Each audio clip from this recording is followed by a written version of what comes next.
y a des maisons qui semblent tranquilles de l'extérieur, mais à l'intérieur, le silence cache des cris qu'on n'entend pas.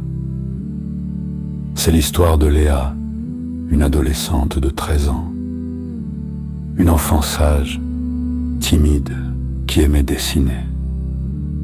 Elle vivait seule avec ses parents, Jacques et Hélène, dans une petite maison de banlieue.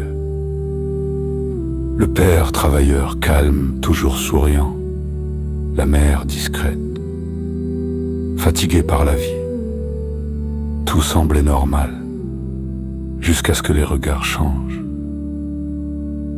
Léa sentait que quelque chose n'allait pas, mais elle ne savait pas comment le dire.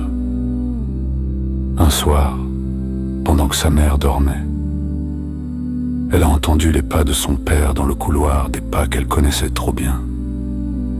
Elle a serré la couverture sur elle, priant pour qu'il passe son chemin.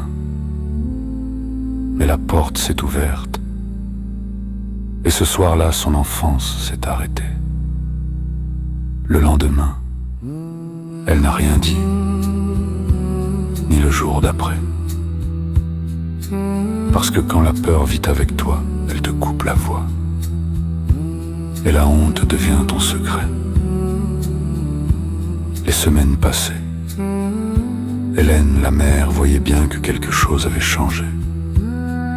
Léa ne riait plus, évitait les câlins, sursautait au moindre bruit.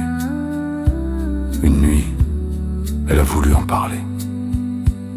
Elle s'est approchée du lit de sa mère et a murmuré: Maman, papa me fait peur. Hélène a ouvert les yeux. Elle a regardé sa fille, puis a fermé les paupières. Elle n'a rien dit, parce qu'au fond, elle savait déjà. Les jours ont passé, les années aussi. Léa grandit avec cette cicatrice invisible. Un jour devenue adulte, elle a fini par parler. Devant un juge, devant le monde, son père a été arrêté. Sa mère, elle, a pleuré sans fin. Et dans son témoignage, Léa a dit une phrase que personne n'a oubliée. Je ne lui en veux pas seulement pour ce qu'il a fait, mais pour ce que ma mère n'a pas eu le courage d'arrêter. Un père peut détruire par un geste, mais une mère détruit aussi, quand elle choisit le silence. Certains murs abritent des monstres, et parfois la seule lumière, c'est la voix qu'on ose enfin élever.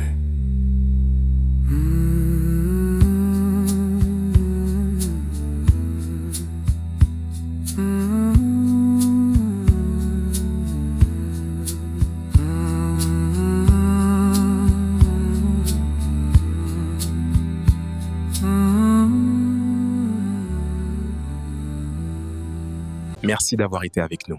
Chaque jour, une histoire, une vérité. Narom Fouamt, la vérité dans la lumière.